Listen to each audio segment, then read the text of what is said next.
Visual Basic lesson series එකත් එක්ක ඉතින් ඔයාලට ආයෙත් මම සාදරයෙන් පිළිගන්නවා. අද මම Visual Basic පාඩමක් කියලා දෙන්නේ නැහැ, පොඩි ට්‍රික්ස් එකක් කියලා දෙන්නේ. මේ Visual Basic Windows 7 වල වැඩ කරද්දී පොඩි අප්සෙට් එකක් තියෙනවා කියලා ගොඩක් කට්ටිය කියනවා. ඉතින් බලමු මොකක්ද ඇත්තද කියලා. Visual Basic මම ඕපන් කරා. මම මේ බටන් එක ඇඩ් කරා. ටිකක් ගැස්සෙනවා පැද්දෙනවා මේක තමයි හරියට Visual Basic Windows 7 වල ටිකක් අර සපෝට් කරන්නේ නැති ප්‍රශ්නයක් තියෙනවා. දැන් මම මේක මෙහි හරියට ඇද්දාම මේක වෙන්නේ නිකන් රතා වගේ හිමින් එන්නේ වැනි. හරි. ඒක නැවති කරගන්න මම ඔයාලට පොඩි ඔප්ෂන් එකයි දෙන්නේ. පොඩි ඔප්ෂන් එකක්. හරි ලේසි. Visual Basic icon එක මත ක්ලික් කරන්න. ඒක step 1 එක right click කරලා properties and step 2 එක තෝරන්න compatibility කියන tab එක. ඒ tab එකේ ටික්ස් දාන්න තියෙනවා.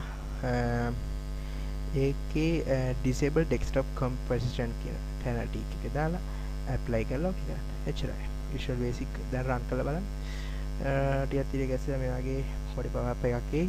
ඒ කියන්නේ color scheme has been changed to Windows XP.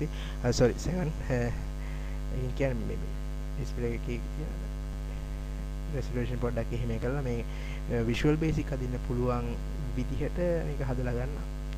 ඉතින් ඒක ගොඩක් වැදගත්. ඒක බලමු. දැන් බටන් එකක් දාලා කිසි කරදරයක් නැහැ. මට ගාලා වැඩි කරගන්න පුළුවන්. මම හිතනවා මේක ඔයාලට ගොඩක් වැදගත් වෙයි කියලා. ඉතින් Windows 7 දැන් ගොඩක් කට්ටිය පාවිච්චි කරන්නේ. පරණුණත් තාම මේ වඳුරා යන්නේ ගස් වලින් තමයි. ඉතින් කිසි ප්‍රශ්නයක් නැහැ. එහෙනම් ඊළඟ පාඩමෙන් මම ඔයාලට කියලා දෙන්න යන්නේ database connectivity සහ database connect කරලා කොහොමද වැඩ ගන්නේ Visual Basic. හොඳයි. හම්බ වෙනවා.